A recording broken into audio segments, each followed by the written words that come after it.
unit owners, welcome to Superflex Vlog. My name is Kay, and today nandito tayo sa Shore 2 Residences, Pasay City para i-tour kayo sa isang unit namin na for sale. Yes, narinig niyo yun, tama, for sale unit. So ngayon, tara, tour ko kayo. Okay, so dito naman tayo sa kitchen, check natin. Yan. Meron pa rin tayong syempre, faucet dito sa sink. Kitchen sink. Check natin ito. Kung working. Ayan, try natin.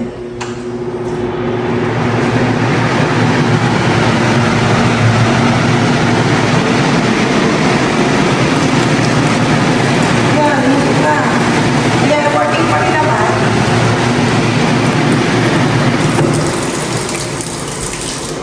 Ayan siya. Wait. Ayan. So, dito naman tayo sa CR. Papakita ko sa inyo yung CR. Ito yung CR natin dito sa ating very unique na 20 square meter. So, as you can see, malaki siya. Hindi siya yung tulad sa ibang CR natin na straight lang. Papakita ko yan. Yan yung difference niya. Ito, naka-L. Sa iba, straight. Yan siya yung difference.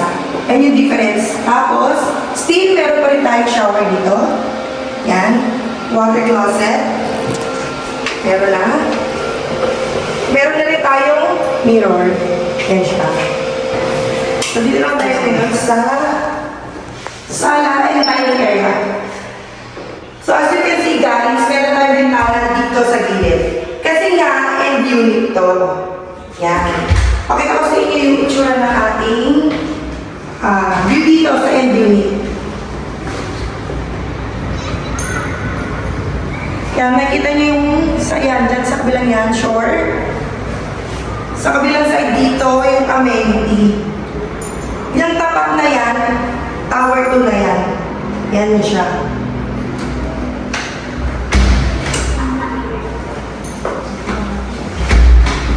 Yan. Tapos, dito naman yung sala area. Yan siya. Pwedeng din yung sala, pwedeng din yung dining. Depende na sa inyo kung ano yung paglalagay or setup ng unit. Pero ito yung itsura ng ating bare unit. Ngayon, dito naman tayo ngayon sa bedroom.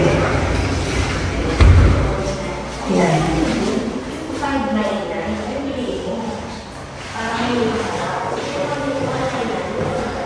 Itong bedroom na to, kung makikita ninyo, ano siya, mahaba.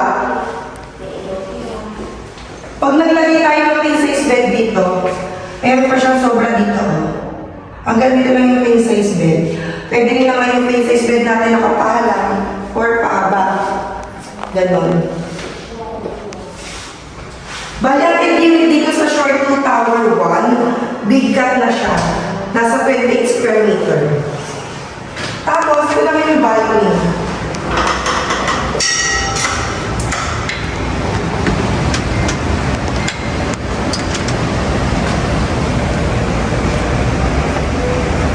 Yan, dito, Shore 1, Tower B, kasi ito Tower C. Yan. Kita rin dyan yung Shore 3. Ayun, sa dulo yung Shore 3. So, sa mga nagtatanong kung magkano ang unit ito, this is 4.4 million pesos. Included na po doon ang CGT or capital gain tax.